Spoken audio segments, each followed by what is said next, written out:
नमो भगवते वासुदेवाय नमः। कार्तिक कृष्ण रमा एकादशी।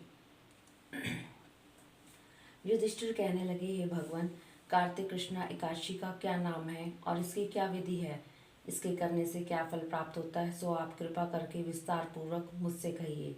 श्री कृष्ण बोले, कृष्ण पक्ष की एकादशी का नाम रमा एकादशी है। यह बड़े बड़े पापों का नाश करने वाली है। इसका महात्म्य मैं तुमसे कहता हूँ, ध्यान पूर्वक सुनो। हे राजन, प्राचीन काल में मुचुकुंद नाम का एक राजा था। उसकी इंद्र के साथ मित्रता थी और साथ ही यम, कुबेर, वरुण तथा विभीषण के साथ भी मित्रता थी। वह राजा बड़ा धर्मात्मा, विष्णु भक्त और न्याय के साथ राज करता था। उस राजा की एक कन्या थी जिसका नाम चंद्रभागा था। उस कन्या का विवाह चंद्रसेन के पुत्र शोभन के साथ हुआ था। एक समय वह शोभन ससुर से घर आया। उन्हीं दिनों जल्दी ही पुण्यदायिनी रमा एकादशी भी आने वाली थी।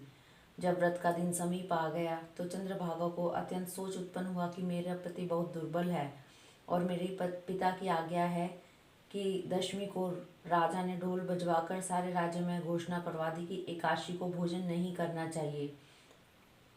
ढोल की घोषणा सुनते ही शोभन को अत्यंत चिंता हुई और अपनी पत्नी से कहा, हे प्रिय, अब क्या करना चाहिए? मैं तो किसी प्रकार भी भूख सहन नहीं कर सकूंगा।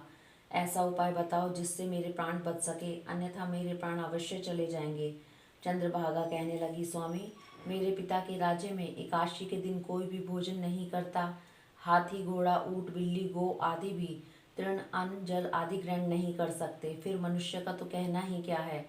यदि आप भोजन करना चाहते हैं तो किसी दूसरे स्थान पर चले जाइए, क्योंकि यदि आप यहाँ रहना चाहते हैं तो आपको व्रत करना पड़ेगा। ऐसा सुनकर शोभन कहने लगा, हे प्रिय, मैं व्रत अवश्य करूँगा, जो भाग में होगा वह देखा जाएगा। ऐसा विचार कर उसने व्रत रख लिया और वह भूख व प्यास से अत्यंत पीड़ित होने लगा। जब सूर्य नारायण अस्त हो गए और रात्रि को जागरण करने का समय आया तो वैष्णवों को अत्यंत हर्ष देने वाला था, परंतु शोभन के लिए अत्यंत दुखदायी हुआ। प्रातःकाल होते शोभन के प्राण निकल गए। तब राजा ने सुगंधित काष्ठ से उसका दाह संस्कार कराया, परंतु चंद्रभागा ने अपने पिता की आज्ञा से अपने शरीर को दग्ध नहीं किया और शोभन की अंत्येष्टि क्रिया करने के पश्चात अपने पिता के घर में ही रहने लगी।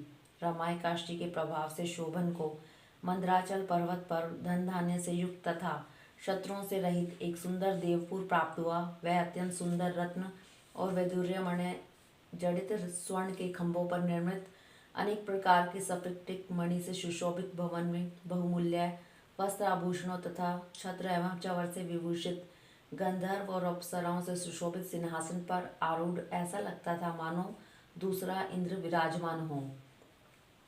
एक समय मुचुकुंद के नगर में रहने वाला सोम शर्मा नाम का ब्राह्मण तीर्थ यात्रा करता हुआ घूमता घूमता उधर जा निकला। उसने शोभन को पहचान कर कि यह तो राजा का जमाई शोभन है, उसके निकट गया। शोभन भी उसको पहचान कर अपने आसन से उठकर उसके पास आया और प्रणाम आदि करके कुशल प्रश्न किया। ब्राह्मण ने कहा था कि राजा मुचुकुंद और आपकी पत्नी चंद्रभागा कुशल से हैं। नगर में भी सब प्रकार कुशल है, परंतु हे राजन, हमको अत्यंत आश्चर्य हो रहा है। आप अपना वृतांत कहिए कि ऐसा सुंदर जो न कभी देखा न सुना आपको किस प्रकार प्राप्त हुआ। तब शोभन बोला कि कार्तिक कृष्ण रमा एकादशी का व्रत करने से मुझे यह नगर प्राप्त हुआ है, परंतु यह अस्थिर है। यह स्थिर हो जाए ऐसा उपाय कीजिए।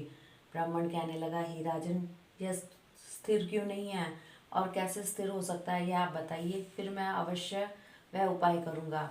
मेरी इस बात को आप मिथ्या न समझिए। शोभन कहने लगा कि मैंने इस व्रत को श्रद्धा रहित होकर किया है, अतः यह सब कुछ अस्थिर है। यदि आप मुचुकुंद की कन्या चंद्रभागा को यह सब वृतांत कहें तो वह स्थिर हो सकता है।